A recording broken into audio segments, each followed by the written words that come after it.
Je m'appelle Laetitia Tolosan, je travaille au commissariat à l'énergie atomique où j'étais technicienne en radioprotection. Je m'appelle Amandine Pochot. Avant, j'étais manipulatrice en électroradiologie médicale à l'hôpital. Et en 2010, j'ai décidé de reprendre mes études en lien avec mon travail. Je m'appelle François Camp, je travaille au commissariat à l'énergie atomique et aux énergies alternatives. J'ai réalisé un diplôme au CNAM en tant qu'ingénieur pour évoluer dans le domaine dans lequel je travaille actuellement. Pour cela, je me suis orientée vers la radioprotection. Aimant la physique et l'humain, j'ai choisi de devenir ingénieur CNAM, spécialité génie nucléaire, parcours radioprotection.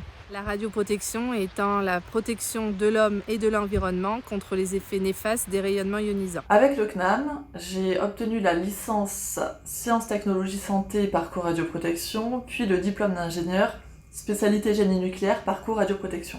J'ai intégré le CEA il y a 12 ans en tant que technicien analyste en géophysique et il y a 7 ans, j'ai commencé mon parcours au CNAM en génie nucléaire. Durant tout mon cursus au CNAM, j'ai rencontré des personnes motivées et passionnées dans leur spécialité. Ce fut un parcours long, mais l'avantage avec l'école d'ingénieur du CNAM, c'est qu'on peut travailler à son rythme. J'ai beaucoup aimé mon parcours en génie nucléaire parce qu'il y avait le socle commun génie nucléaire et en option, j'ai choisi les mathématiques appliquées, indispensable pour moi à l'ingénierie du nucléaire. La plus grande difficulté dans la réalisation de ce diplôme était de concilier la vie professionnelle, privée et les cours du soir. Mais ce diplôme m'a permis d'évoluer au sein de mon entreprise puisque je suis passée de technicienne chimiste en chargée d'affaires en radioprotection. Contre toute attente, la plus grosse difficulté dans mon parcours a été l'anglais. Le pratiquant pas du tout dans le cadre de mon travail, je me suis vite rendu compte que j'ai perdu tout mon niveau et il m'a fallu 2 ans pour avoir le niveau requis pour le diplôme. Au final, ce cursus m'a permis